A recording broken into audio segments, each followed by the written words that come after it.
Hi, guys. Welcome to the Long Game Podcast. I'm your host, Sandra Scaiano. What a busy few weeks it's been.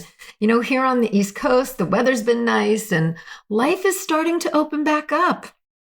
I was able to get away for the weekend on the shore with some friends last weekend, and just that little burst of time was so energizing. Looking back, we all know that it has been a monumental year. So much has transpired in this span of time, so much emotion.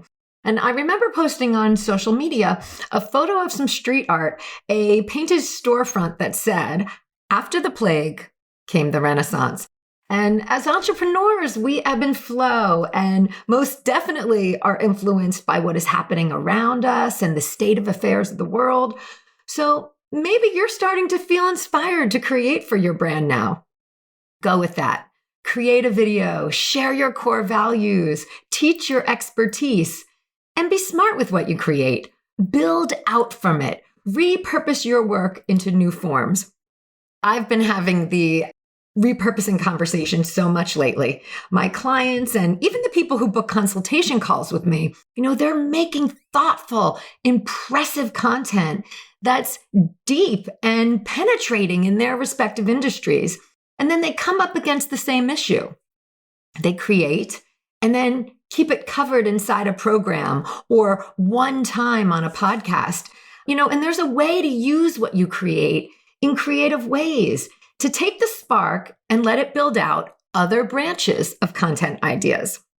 Repurposing is truly a creative exercise. So as we are embarking on the creative renaissance of our times, let down your guard. Go through what you create now or back through what you have created and listen to it with an inspired eye. Pull out the gems and the ideas that you can play upon for your audience. It leads to greater understanding, greater connection with your message, and more joy for you. The long game is repurposing.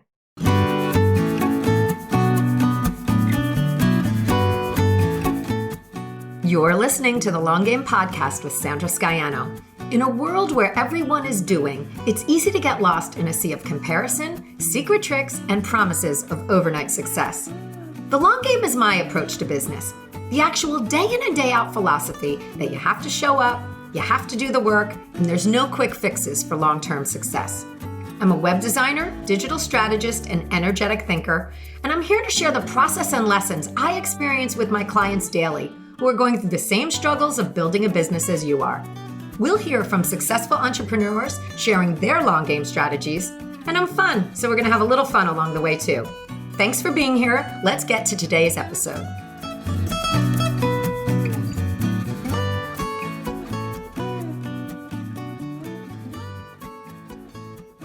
The long game is repurposing.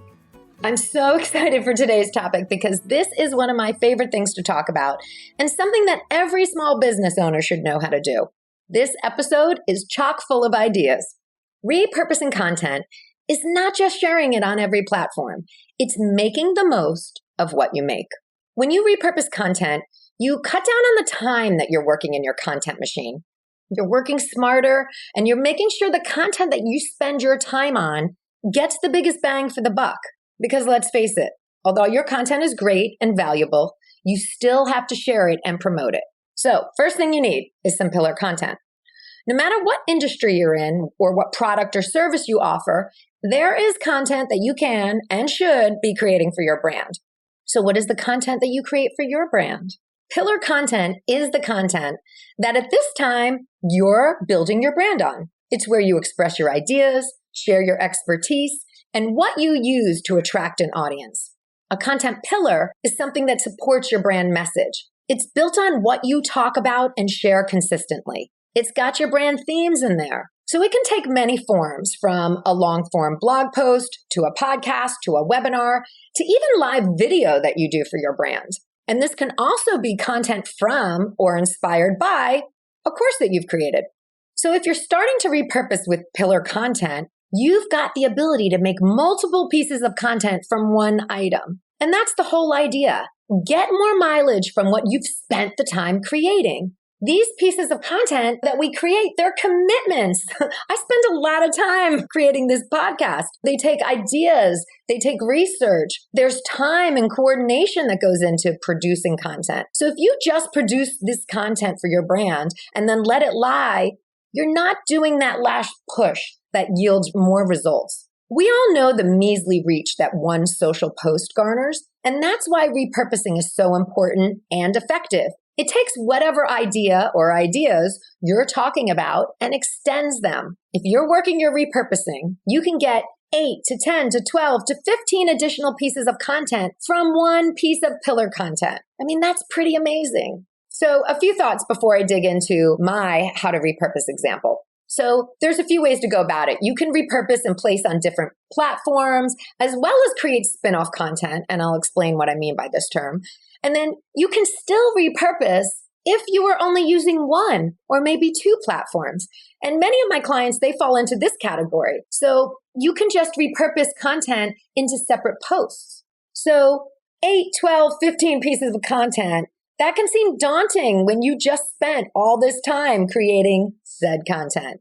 Now you need to create more? Not really. So the example I'm going to use right now of how to repurpose is we're going to repurpose on one platform and then we'll branch out just so you can see how much you can create off of one post.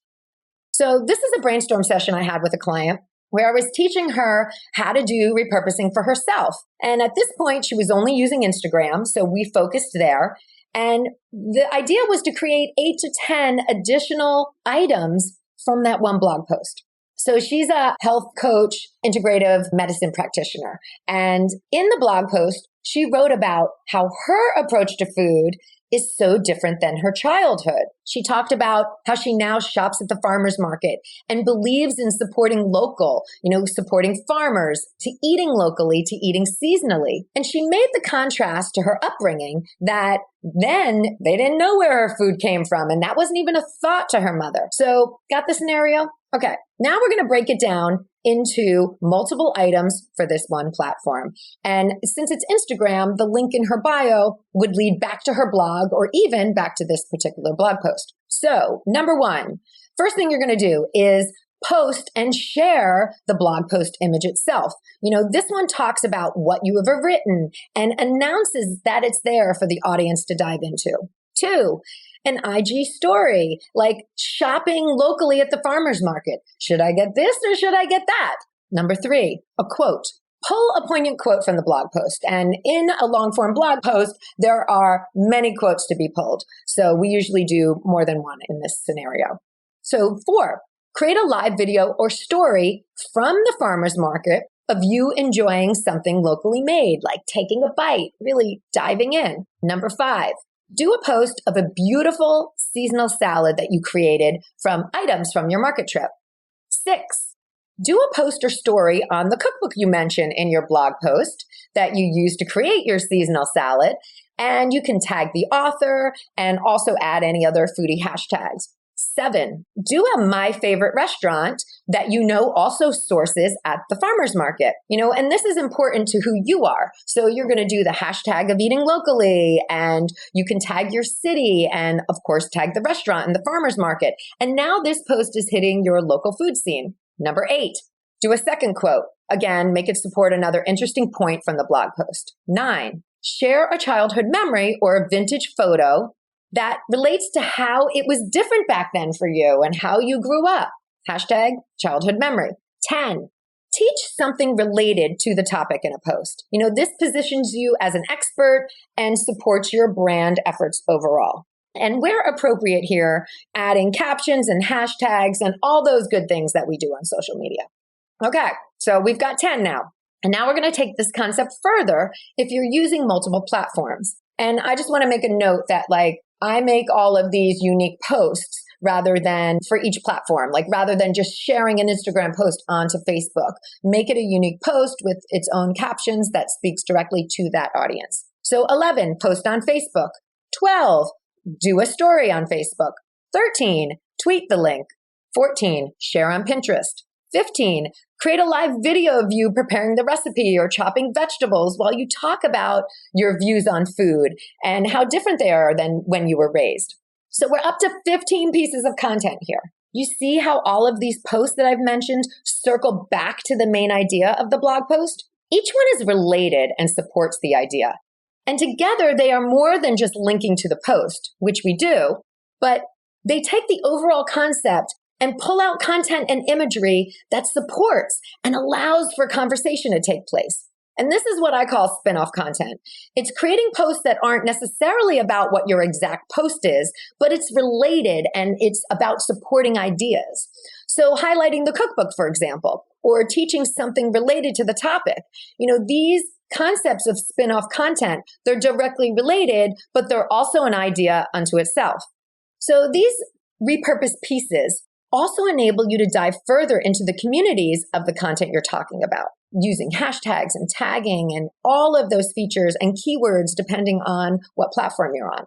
And to be honest, this post might not need 10 pieces of content. And as you can see by the examples I gave you, there's places to switch up and do a video instead of a post or make multiple stories. And that's the beauty of it, because once you're in the thinking of the repurposing mindset, ideas can flow and you can apply them how you want and how best suits your talents and your brand. So when any of my clients say, I don't know what to post, I find a ton of things for them to talk about. And it doesn't have to be something completely new. Play off what you have, play off the themes that run through the content you create. And it's breaking these concepts down and highlighting different aspects. People will still come to the website from the social content that you create from it. And this helps build an audience. So I love to talk and apply this concept to a webinar. I've got a number of clients who use webinars to support their course launches and also just for general list building. There is so much content you can create from a webinar. And since webinars are about teaching something, you can separate out those teaching points and create content about each one. So if you're going over the 5 ways to XYZ, you can actually share the 5 points without giving away the whole webinar. Plus, webinars done right, they share the what and not the how. So you can what all day and save the how for inside your course. You just let that fear slide. Okay, so spacing these posts out and between platforms is also an option so that all of your 5 ways, those posts, they don't show up in the feed right next to each other. Drop breadcrumbs in different places. You can put a post in one area and have point number 3 in another area so that you're feeding and filtering into another piece of content, your pillar content. Webinars are also full of killer quotes. So pull them out and pop them up online. Do them as posts or in stories. And there's just so many ways to use stories to repurpose. Ask questions and take polls and all of these quick, engaging quips just open up the conversation. And yes, get yourself on a short live video talking about your webinar. Again, highlight one or all of your 5 ways here, but in a short, bite-sized teaser video. And it's funny because people tend to think that it's, this giving away satisfies people, but it's actually doing the opposite. It's whetting the palate and piquing the interest of people. And usually these 5 things you have to say really sum up your philosophy. So yes, say them and let your philosophy on your work and your philosophy that your course teaches shine. Let it shine. To me, repurposing is like a game. It's a creativity exercise. How can you create something related that isn't the exact same thing? It's something you can riff on. Have a brainstorming session and jot down all of your ideas that are related to the content you are trying to promote. Then think about the mission of your brand. What is it that you are working towards and trying to bring forward? Bring that forward in every piece of content and make sure that it supports that. Now think about it. In the farmer's market blog post example, I made between 10 and 15 offshoots of content to be used on different platforms from one blog post. So if you're producing some type of content weekly, bi-weekly, or even monthly, think about how much social media content you can create by repurposing smartly. This content is in addition to any daily ideas or behind the scenes or any other expert or connection posts that you create. You can fill in your social media with repurposed content alone and have it work for you. And here's the thing. The more content you create, the more you can circulate it and keep connecting with new followers. Not everyone finds us at the same time. So there's new folks who are coming to you today. They didn't see the brilliance that you posted 6 months ago. And that's why repurposing content is so powerful. It can connect new people with ideas that are still relevant, but they ran at a different time. Not one person can see it all. No one. The algorithms make it that way. So you've got to keep circulating your work, your voice, your message, because that's what your content boils down to, is your message. And some worry that we can't go back into our archived work, even things that we ran this year. Well, I'm just going to say, yes, you can. And this concept is what the business model of the tool Meet Edgar is based on. Here you load up a year's worth of content and the tool keeps reposting it for you. Let's just look at the features of their most popular plan. There's a big old check mark next to 1,000 scheduled posts per week. You're worried about pulling 6-month-old content and they're offering 1,000 posts per week. There is something to this. Meet Edgar also has a brilliant repurposed IGTV series called User Spotlights. You learn from the pros, find out how real Meet Edgar companies use and leverage Edgar for social media success. So I'm totally crushing on them right now because this so beautifully exemplifies repurposing. In these IGTV videos, they're reusing past customer interviews and reviews that were on their YouTube channel. And so they've added a new graphic, created this series, and now they post it weekly to Instagram. It's just so informative on how to win with social media, but then it also highlights their product at the same time. So I'm just crushing on them right now. And I'm going to share another example with you on archive content from an old friend of mine, Rankin. He's a fashion and celebrity photographer and a creative with a very long history, and he's still shooting today. So there's links to his profile so you can check it out. And first, let's just stop at his profile name. So he has a few Instagram accounts, but the one I'm talking about is named Rankin Archive. It just says it right there. And it's got a following of 168,000 followers. Nobody here is minding the recirculation. So Rankin recently posted a 3-photo mashup as a GIF of a shoot with Michael Stipe of REM from 2007. It received over 7,200 likes in 2020. There is nothing newsworthy happening with Michael Stipe. It's just cool imagery presented in a new way as a GIF, and people love it. And granted, photography is a very attractive medium, but this whole account is a mix of old and new, and it's booming with life and engagement. Once you understand the power of creating additional ideas from your existing content, all that is left to do is sit down and go through your pillar content and build out from it. There are so many gems in what you say and what you write, and they just tend to get lost in the moment sometimes. So the repurposing process helps to bring them to life. And another cool thing about going back through your old content is that it gives you the ability to look at your analytics while you're there. Now, I'm not going to dive too deep here because I'll be doing an entire episode on business analytics, but having a look and seeing what resonates with your audience allows for you to build upon that. Like, what pieces of pillar content were read and watched the most?